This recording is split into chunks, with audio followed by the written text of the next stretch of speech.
ऐसा दौर आया था कि जब सियासी लीडर जो इनकी जमात के सरबराह हैं, उनके बयानात ऑन रिकॉर्ड मौजूद हैं कि पाकिस्तान डिफॉल्ट होने जा रहा है। ये 1 महीने की बात है, ये 2 महीने की बात है, ये डिफॉल्ट आज हुआ, कल हुआ, और पाकिस्तान में कोई इन्वेस्टमेंट ना करे, पाकिस्तान में इकोनॉमिक एक्टिविटी खत्म होने लगी है।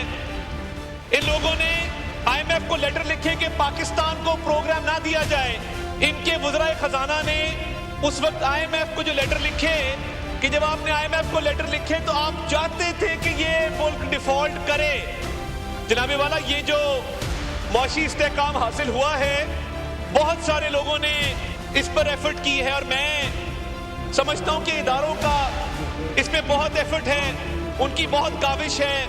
और ये जिस तरह वजीर आजम कहते होते, ये एक टीम वर्क है जिसके अंदर फील्ड मार्शल सैयद आसिम मुनीर, उनकी टीम का भी भरपूर हिस्सा है कि जिस तरीके से एक स्टेबिलिटी मुल्क के अंदर आई है। जनाबे वाला, अगर मैं मैक्रो इकोनॉमिक स्टेबिलिटी की बात करूं तो ये फिगर झुटलाए नहीं जा सकते। GDP ग्रोथ जब ये छोड़ के गए तो -0.2% के ऊपर थी, आज 3.7% के ऊपर है। जनाबे वाला, बहुत शुक्रिया सर, मैं बड़ा मशकूर हूं। और जो यहां से भी तकारीर हुई, बहुत अच्छे मशवरे आए, मगर सर मैं जो कल वजीर आजम ने बात की उस पर यह कहना चाहता हूं कि हम उस साइड पर थे तब भी हमने मिसाके मईशत की, मिसाके जमहूरियत की बात की। आज हम इस साइड पर हैं तब भी मिसाके जमहूरियत और मिसाके मईशत की बात कर रहे हैं। मैं समझता हूं कि कुछ जमहूरी रिवायात हैं जिसका ये हाउस अमीन है, और इस हाउस ने हमेशा उन रिवायात को फरोग दिया है। मैं ये जरूर पॉइंट आउट करना चाहूंगा कि कल लीडर ऑफ ऑपोजिशन ने जिस माहौल में स्पीच की, हम भी ऑपोजिशन में थे और हमने इन्हीं डेस्क से किताबें चलती देखी, पेपर फेंके जाते रहे। गवर्नमेंट की तरफ से जब बजट स्पीच की जाती है तो एहतजाज ऑपोजिशन का हक है, और हर ऑपोजिशन एहतजाज करती है, और ये रिवायत चली आ रही है। अभी मेरे भाई शायद खटक साहब बड़ी अच्छी तकरीर कर रहे थे, मगर ये पहली दफा हुआ कि गवर्नमेंट बेंचेस से ऑपोजिशन बेंचेस की तरफ एहतजाज भी किया गया और किताबें भी फेंकी गई। और जब ये कहते हैं कि वक्त एक सा नहीं रहता और ये वक्त का धारा है, इधर वाले इधर होते हैं, इधर वाले उधर होते हैं, तो ये भूल जाते हैं कि जब हम वहां थे तब भी बातचीत के लिए पेशकश की, और आज जब हम यहां हैं तो हम यहां भी बातचीत की पेशकश कर रहे हैं। रवैयों का फर्क है, नीयत का फर्क है, और एफर्ट अगर देखी जाए तो मैं समझता हूं कि इस बजट के ऊपर पूरी दुनिया मोतरफ है, तमाम मीडिया मोतरफ है, ओपिनियन मेकर्स, इकोनॉमिस्ट, हर बंदा इस बजट पे पॉजिटिव बात कर रहा है। और मैं चंद ऑपोजिशन के मेंबर्स को सराहना भी चाहता हूं कि बड़ी अच्छी तजावीज आती हैं, बहुत सारे लोग इसमें बहुत होमवर्क करते हैं। स्पेशली यहां पे मैं देखता हूं मुबीन जट साहब हैं, अवैस हैदर झक्कड़ साहब हैं, उनके साथ उसामा गयास मेला साहब हैं, बहुत मेहनत करके आते हैं, पढ़ के आते हैं, और फाइनेंस भी उनकी चीजों को नोट करता है क्योंकि साहिब तजावीज होती हैं, सेक्टोरल इश्यूज पे वो बात करते हैं। मगर इस बजट के हवाले से मैं चाहूंगा कि जहां पे सियासी बात करना ऑपोजिशन का हक है, वहीं पर इस बजट को लेकर जो मुस्बत इक़दामात किए गए हैं उनकी तारीफ जरूर होनी चाहिए।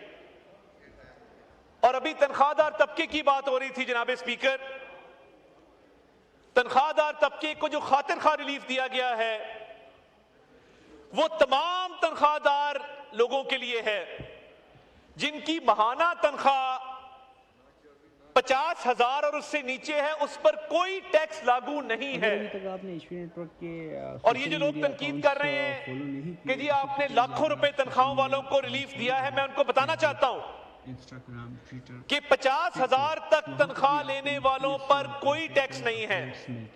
जिसकी तनख्वाह 50,000 से 1 लाख रुपया है उस पे 1% टैक्स है, और 6 लाख से ऊपर आपने देख ही लिया कि जो प्रोफेशनल्स की तनख्वाहदार लोगों की डिमांड थी उसको पूरा किया गया है। जनाब स्पीकर, मैं आपकी तवज्जो दिलवाना चाहता हूं कि ऐसा दौर आया था कि जब सियासी लीडर जो इनकी जमात के सरबराह हैं, उनके बयानात ऑन रिकॉर्ड मौजूद हैं कि पाकिस्तान डिफॉल्ट होने जा रहा है। ये 1 महीने की बात है, ये 2 महीने की बात है, ये डिफॉल्ट आज हुआ, कल हुआ, और पाकिस्तान में कोई इन्वेस्टमेंट ना करे, पाकिस्तान में इकोनॉमिक एक्टिविटी खत्म होने लगी है, और शर्तें लगी हुई थी। ये शर्तें लगा रहे थे मुल्क के डिफॉल्ट होने पर, मगर उस रब्बे जुल जलाल को कुछ और मंजूर था। ऐसे वक्त में जब मुल्क की मईशत को कोई हाथ लगाने को तैयार नहीं था, मुस्लिम लीग नून के वजीर आजम शहबाज शरीफ साहब ने हिम्मत बांधी और हौसला पकड़ा। और मुझे याद है बहुत सारे हमारे कई अफसरान वो छुट्टी लेकर चले गए थे कि पता नहीं क्या बनता है। ऐसे वक्त में ना सिर्फ हुकूमत को संभाला, मईशत को संभाला दिया, रियासत की बका के लिए अपनी सियासत कुर्बान की मियां शहबाज शरीफ ने। और ये सियासत यही रह जानी है। तारीख उस कदम को याद रखेगी जब वजीर आजम शहबाज शरीफ ने यह नारा लगाया कि मैं रियासत को बचाऊंगा, मुझे सियासत की परवाह नहीं है। और ये वो वक्त था जब पेरिस के अंदर एक मीटिंग हुई और आईएमएफ के साथ मामला तय पाए। वो अगर मीटिंग ना होती, शहबाज शरीफ साहब एफर्ट ना करते और आईएमएफ के प्रोग्राम में हम ना जाते, तो आज जो खुशहाली आई है ये मुमकिन ना हो पाती। के हवाले से आपको खबरें चाहिए तो इसके लिए आज अगर आप सब्सक्राइब करें और उस दौर से कंपेयर करें, ये जिक्र करना बहुत जरूरी है कि हालात थे क्या। पाकिस्तान के अंदर एक्सचेंज रेट इस तरह फ्लक्चुएट होता था जैसे पंखा चलता है। सुबह डॉलर का रेट और था, दोपहर और था, शाम और था। जरा कारोबारी तबके को पूछिए जनाबे वाला कि वो एलसियां नहीं खुलती थी उनकी। एक्सपोर्टर्स का माल पोर्ट पर पड़ा होता था, वो एक्सपोर्ट नहीं हो सकता था।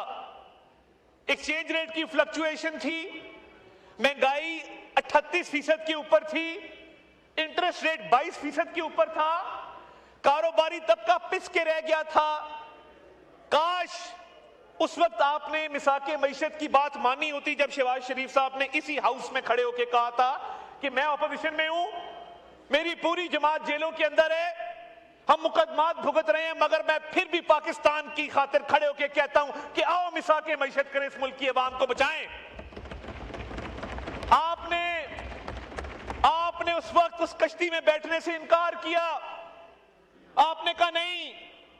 मैं ये भी आपको याद दिलाना चाहता हूं, हमारी याददाश्त बहुत छोटी है, हम आज की बात करते, कल की बात नहीं करते, मगर मैं कुछ चीजें आपको याद दिलाना चाहता हूं।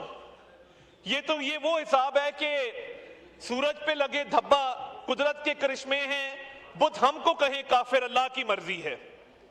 इन लोगों ने आईएमएफ को लेटर लिखे कि पाकिस्तान को प्रोग्राम ना दिया जाए। इनके वज़राए खजाना ने उस वक्त आईएमएफ को जो लेटर लिखे, मैं वो भी याद दिलाना चाहता हूं कि जब आपने आईएमएफ को लेटर लिखे तो आप चाहते थे कि ये मुल्क डिफॉल्ट करे। मैं आज अल्लाह ताला के 99 नामों के नीचे ये कहना चाहता हूं कि अगर इन्होंने कोई अच्छा काम किया इकोनॉमी के लिए, हम उसकी तारीफ करेंगे, मगर हमें यह गवारा नहीं है कि हम अपनी सियासत की खातिर पाकिस्तान के खिलाफ साजिश करें, जिस तरह इन्होंने अपने दौर में IMF को लेटर लिख के की थी। और ना सिर्फ इस पर बयानिया बनाया गया, पूरी कैंपेन चलाई गई। IMF को खतूत जो लिखे गए थे वो रिकॉर्ड का हिस्सा हैं, तारीख में हमेशा वो याद रखा जाएगा। एक तरफ वजीर आज़म शहबाज शरीफ पेरिस में मीटिंग करके मामलात को जोड़ रहे थे और यहां से खत लिखे जा रहे थे कि पाकिस्तान को बेल आउट ना मिले।